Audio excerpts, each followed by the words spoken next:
Everyone, welcome back my YouTube channel ideal school basics. साथियों, आज हम आप लोगों के साथ चर्चा कर रहे हैं डीबीटी में सस्पेक्टेड बच्चों के विषय में। सस्पेक्टेड, जैसा कि आप जानते हैं, सस्पेक्टेड का शाब्दिक अर्थ है संदेह के घेरे में या शक के दायरे में। ऐसे बच्चे जो किसी अनादर स्कूल में पढ़ रहे हैं या किसी की डीओबी में जो गैप है वो 1 साल का गैप से कम है गैप है, तो ऐसे बच्चे जो है सस्पेक्टेड बच्चे के अंतर्गत हैं। और सबसे पहले इसको करने के लिए हम सबसे पहले डीबीटी ऑप्शन को खोलेंगे। डीबीटी को हम खोलेंगे तो इस तरीके से आ जाएगा और हम देख लेंगे कितने बच्चे हमारे सस्पेक्टेड हैं। अगर यहाँ पर देखें तो यहाँ पर 50 बच्चे ऐसे हैं जो सस्पेक्टेड हैं। इसमें जैसे ही हम खोलते हैं तो इसमें सस्पेक्टेड का कारण आ जाता है।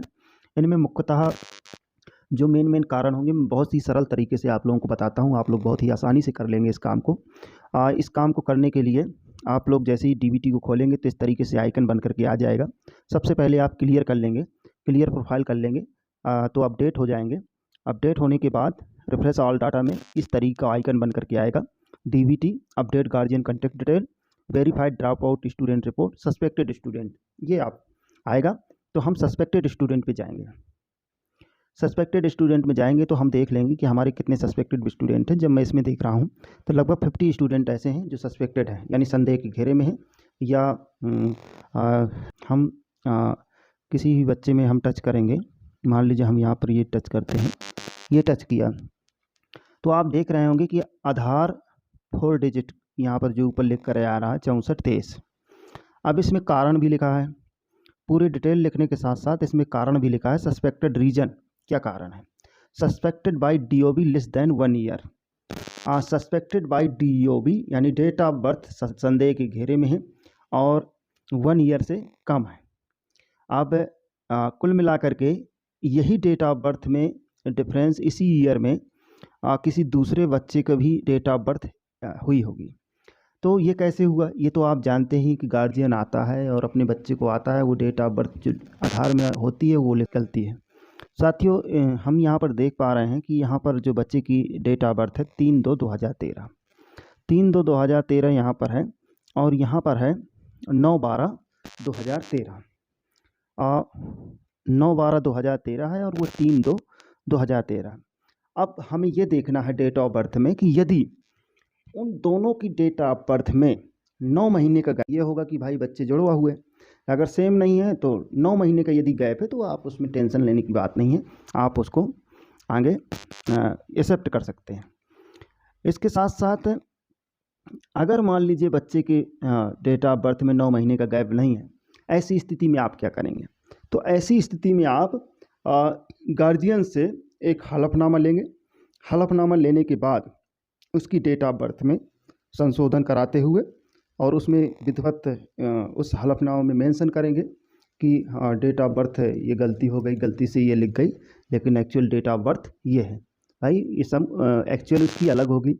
तो इस तरीके से आप एक हलफनामा लेकर के उस डेट ऑफ बर्थ को संशोधन कर सकते हैं ताकि वो सनद रहे, यानी प्रूफ रहे कि हमने यहाँ पर संशोधित किया था।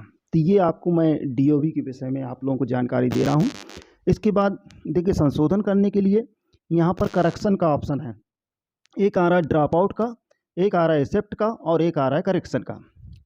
ड्रॉप आउट, यदि अगर बच्चा वो बच्चा यदि अगर आपकी स्कूल में नहीं पढ़ रहा तो उसको आप ड्रॉप आउट दिखा सकते हैं। यदि बच्चे में कोई त्रुटि नहीं है तो उसको आप क्या कर सकते हैं? एक्सेप्ट दिखा सकते हैं। यदि अगर कोई करेक्शन करना है, जैसे डीओबी का करेक्शन है, तो डीओबी का करेक्शन आप करेंगे। यहाँ पर do you want to correction, तो यस कर देंगे और फिर इसके बाद यहाँ पर डीओबी का करेक्शन। लेकिन ध्यान दीजिएगा, डीओबी का करेक्शन तभी करेंगे जब आप एक हलफनामा लेंगे। तो ये मुझे उम्मीद है कि आप लोगों को ये बात समझ में आ चुकी होगी, क्योंकि इस बच्चे की जो डीओबी है 3/2/2013 और यहाँ पर इसकी जो बच्चे की डेट ऑफ बर्थ है 9/12/2013, तो इस तरीके से 9 महीने का गैप है, तो हम इसको जो है एक्सेप्ट कर सकते हैं। तो ये हमने यहाँ पर इसको एक्सेप्ट कर लेंगे, ये एक्सेप्ट कर दिया, ठीक। अब आगे हम बढ़ते हैं। इसी तरीके से ये आपका हमने किया। अब हम आगे बढ़ते हैं, नेक्स्ट बच्चे की तरफ बढ़ते हैं। तो इसी तरीके से आप यहाँ पर दूसरे बच्चे को हम उठाते हैं। तो दूसरे बच्चे में क्या प्रॉब्लम है? दूसरे बच्चे में आप देख रहे होंगे कि ये 96-23 और यहाँ पर 96-23 है। एक इसकी कलावती और इसका सिया रानी, और यहाँ पर भी सिया रानी है ना, सिया रानी है।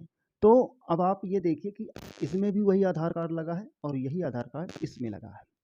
अब हम दोनों के आधार कार्ड सेम हैं, तो हम इसमें क्या करने देखेंगे क्या इसमें हमें suspected by across block, suspected by across school with same type. तो यहाँ पर हम देखेंगे कि इसका जो स्कूल है ये लेवल, ये कक्षा 1 में पढ़ रही है, अमित कक्षा 1 में पढ़ रहा है, और यहाँ पर हम देखेंगे कि ये भी कक्षा इसकी जो, लेकिन ये सहेवा 2 में है और ये सहेवा फर्स्ट में है। तो हम ऐसी स्थिति में हम एक चीज़ कर सकते हैं कि इसकी बहन भाई होगा इसका, तो हम यहाँ के जो स्कूल के हेड हैं, एचएम हैं, उनसे हम बात करके और जो इनका 903 जो एसआर संख्या है उससे कन्फर्म कर सकते हैं कि क्या ये बच्चा आपका स्कूल में पढ़ता है, और या तो उसके अभिभावक से आप बात कर लीजिए, क्या अमित आपका बच्चा उस स्कूल में पढ़ता है इस कक्षा में, तो उससे कन्फर्म हो जाएगा, और कन्फर्म हो जाए तो आप यहाँ पर एक्सेप्ट कर लेंगे, और चूँकि हम पहले ही इसके बारे में हम कन्फर्म कर चुके हैं तो हम यहाँ पर एक्सेप्ट कर देंगे। साथियों, इतना हमें काम करना है, तो अगर इतना आप लोग कर लेंगे, मुझे उम्मीद है कि आप लोगों को समझ में आ गया होगा।